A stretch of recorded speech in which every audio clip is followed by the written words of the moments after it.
হ্যাঁ, আগে তো 300 350 ছিল, তার মানে কমই আছে। চলে আসলো। আর ওদিকে ওই দাদাভাই পালিশের কাজ করছে। ঠাকুরের ঘরটর গুছানো গাছানো কমপ্লিট হলো। আর এখন বাজে 10টা 15। গুড মর্নিং বন্ধুরা, নতুন ভিডিওতে তোমাদের সাথে দেখা করতে চলে এলাম। আর এ দেখো নতুন এক জোড়া জুতো নিয়ে নিলাম, কারণ কালকে রাত্রিরে বিশাল বৃষ্টি হয়েছে। বৃষ্টির আর শেষ নেই। কি বলছো? এই যে বৃষ্টি হয়েছে তার প্রমাণ দেখো, জল আর টানছে না। মাছের জল পাল্টে রাখলো বর্মশাই। এই যে সেই কই কাটতে বসবো একটু পরে। এদিকে বর্মশাইয়ের কাজে লিপ্ত হলো। মেশিনের শব্দ খুব। বাইরে পালিশ করছে কেন আজকে? রজনীর মনে হয় দাম কম, জানো তো, গ্যাধার খুব দাম। পড়তে যেতে পারিনি, বেকায়দা বৃষ্টি। তা এখন সেই বসে সেই পড়া হচ্ছে যে পড়ছে।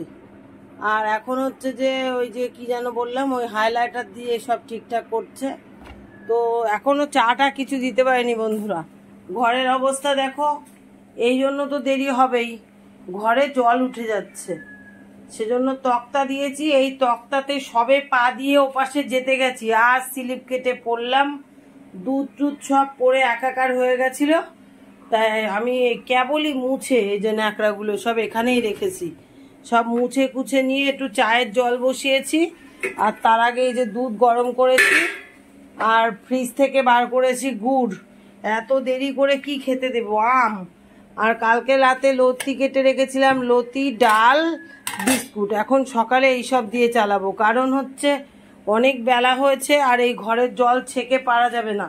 আমি ঘুম থেকে উঠার আগে ওরা দুই ভাই একটু ছেঁকেছে, ওই প্যান্ট গেঞ্জি ভিজিয়ে ভিজিয়ে, তাতে করে হয়নি।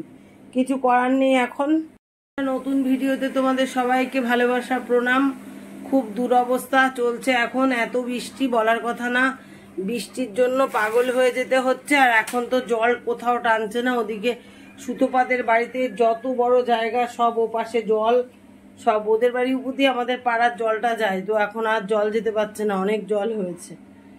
বর্মশাই এই বৃষ্টিতেও একটু ছ্যাঁক দিয়েছিল যখন ছাতা নিয়ে পড়াতে গেছিল, পড়িয়ে এসছে। আমি তো খুব দেরি করে ঘুম থেকে উঠে কি করব এত বৃষ্টির শব্দতে, তাই আর উঠিনি। তারপরে দাদাবাবু ফোন করলো, মানে ছোট মেজ ননদের বর, তার সাথে কথা বলতে উঠলাম। উঠে এখন একটু চা খেতে এলাম। 10:30 বাজে। সকালটা চা দিয়েই চালিয়ে দেবো, চা বিস্কুট মুড়ি এসব দিয়ে। তারপর রান্না করবো। আর কই মাছ কাটতে আমার করে ভয়, আবার কই মাছ কাটবো মানে অনেক বেলা যাবে। চলো সঙ্গে থেকো, পাশে থেকো। বর্ষার অবস্থা একদম ভালো না বন্ধুরা। বর্মশা তো ঘরের পিছনে পরিষ্কার পরিচ্ছন্ন করেছিল, এখন মনে হচ্ছে না করলেই ভালো হতো। পরিষ্কার পরিচ্ছন্ন করেছে, এবার ও পাশের জলটা সব গড়িয়ে এদিকে আসছে। তাহলে আমাদের সামনেটা তো মাটিতে এবড়ো খেবড়ো হয়ে আছে। কিন্তু এবার যদি বড় দুটো ধাক্কা জল চলে আসে, তাহলে ওই জল ভেদ করে আমাদের ঘরে ঢুকে যাবে। কি যে করবো যায় না। তক্তা টক্তা পাতিয়ে কাজ করি, চটি বের করলাম ঘরের। আর বর্মশায়ের ঠান্ডার দোষ, আমারও ঠান্ডার দোষ, কি করি তা যায় না। কালকে সন্ধ্যাবেলায় একটুখানি মেয়ের বাড়িতে দোতলা সামনে বানিয়েছে, যেটা পালিশ হচ্ছে, একটু উঠেছিলাম, কি হাঁপানো, হাঁপিয়েছি, বেকায়দা হাঁপিয়ে গেছি। মানে ওই ছোটবাবু ঘরে প্রিন্ট করছে, মানে দেওয়ালে। তা আমি বলছি, বাবু কি করো? বলে কাকি এই এই করছে। যা একটু দেখে আসো। উঠেছি, শ্বাসকষ্ট, মানে থামতে পারছি না। তো বর্মশাই হেসে হেসে বলছে, তাহলে আর দোতলা বানানো যাবে না, কারণ তুমি তো এখন থেকেই উঠতে পারছো না। আর বারবার তো সবসময় কাঠি করতে চায় আমাকে, কিভাবে আমি দমন হব। তাই হেসে হেসে বলছে আমাকে, আরে ছেলেরা যদি বড় হয়ে থাকে, মানুষ হয়ে থাকে, ঠিক ছেলেরা করবে। আর আমি উঠতে না পারি, দেখে যাবো দোতলা, এটুকু ভরসা করি। তো চলো বন্ধুরা, চা খেয়ে নি। অনেক বকবকানি করলাম। তোমাদের কমেন্টগুলো সত্যি ভালো লেগেছে, ভীষণ ভালো লেগেছে। আর কি বলবো, কমেন্টগুলো এত ভালো করো, আমার মনটা খুব ভালো লাগে। আর ভিডিও করতেও ভালো লাগে তোমাদের কমেন্টগুলো পেয়ে। তো চা রেডি হয়ে গেল 4 জনের, বড়টা আমার, আর ভেতরে চা পাতা পড়েছে। আর এই যে বিস্কুট, বরমশাই ফুল রেডি করছে, এরপরে দুধ আর মুড়ি আর গুড়ের পালা। এই দেখো খেজুরের গুড় দিয়ে লাল লাল হয়েছে, খেজুরের গুড় আর মুড়ি। চলো এবার ঝমাঝম খেয়ে নি। এই দেখো গুড়। বন্ধুরা চাকরিতে বসলাম। চাকরি কটা বাজে দেখাস তো বাবা একটু? 12:05। 12:05 11:05। এ দেখো কি কি মাছ কাটবো। দেখো প্রথমত চিংড়ি পাখা চালিয়ে নিয়েছি, তারপরেও মশা। চিংড়ি, পুঁঠি, এগুলো মনে হচ্ছে তেলাপিয়া, এগুলো হচ্ছে বেলে নাকি, যাই হোক বরমশাই বলবে, আমি জানি না। আর এগুলো হচ্ছে পার্শে আর লতি নিয়ে এসছে। এখন বসলাম, এই যে বড় একটা হাতির গামলা নিয়ে বসলাম। একদিক থেকে বাবা এতটা লবণ দিবে আমাকে। মাছ কেটে নি, বরমশাই ফুল দিতে গেছে ওই যে আনন্দপাড়া। আর দুধ বিস্কুট খেয়ে সব গাদা মেরে এলাম কলে। এই চারি একটা তুলবো, তারপরে স্নান করে এসে রান্না বসবো। সব মাছ ধুয়ে ঘরে ঢুকিয়ে দিয়েছি। এই টুলের ওপরে বাটি নিয়েছি কেন বলো তো? কোমরে ব্যথায় আর পেয়ে পাচ্ছি না। তা এখন পুঁঠি মাছের কেটে নিয়ে এসছে, এখন আঁশ ছাড়ানোর পালা। পুঁঠি 1 ঘন্টা পরে ঢুকবো ঘরে। বরমশাইকে বলেছি ভাত বসিয়ে দিতে।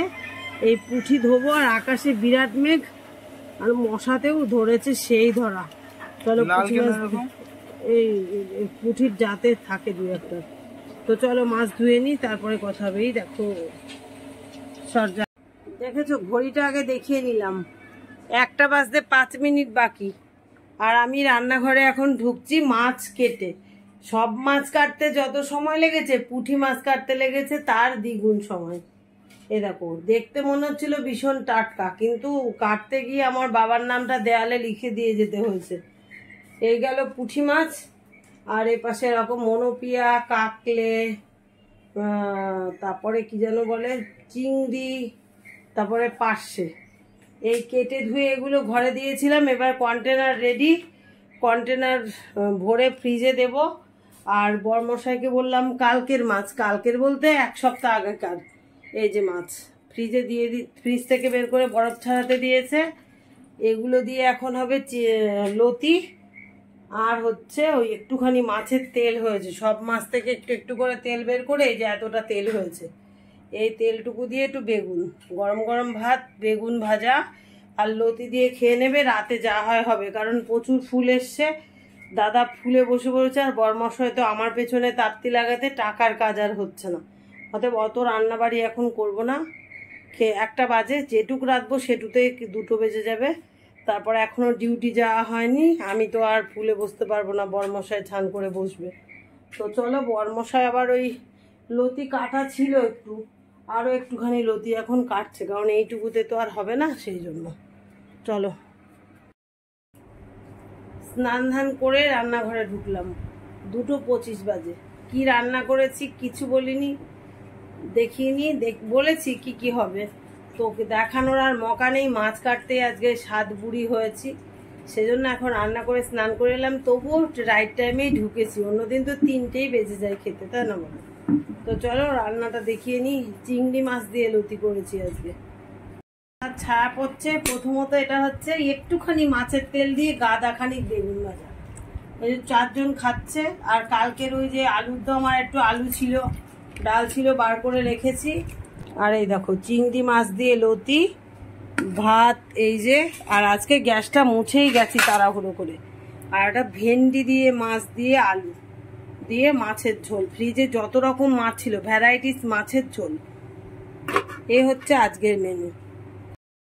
শুভ সন্ধ্যা। আর সন্ধ্যাবেলায় পাকড়ি বেঁধেছি চায়ের বিস্কুটের সঙ্গে, সেই ফুলের টেবিলেই, মানে ফুলের বিছানাতে বসে আবার চা খাচ্ছি। তোমরা আবার বলো না যে হাত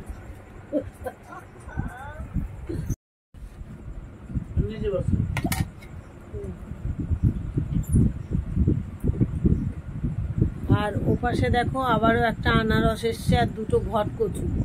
দাদা এখন জবাকে দেখিয়ে নিয়ে আসবো। লক্ষ্মী ঠাকুরের ঘট, হ্যাঁ। আর আমি এই যে টোস্ট বিস্কুট আর চা শুরু করলাম।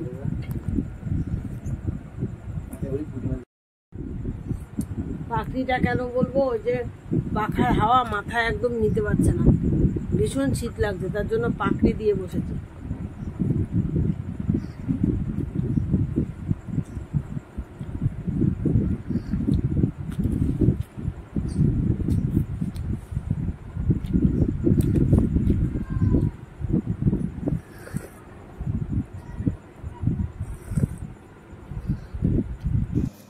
এখন 10:30 বাজে, আর ভাত বসিয়ে দিলাম রান্নাঘরে, সেই ফাঁকে একটু আম খেয়ে নিচ্ছি, কারণ মালা গাঁথতে আজকে অনেক দেরি, 11টার বেশি বাজবে, আর আমাদের তো ঘড়ির কাটা, 11টা না বাজলে আমাদের মালা গাঁথা শেষ হয় না।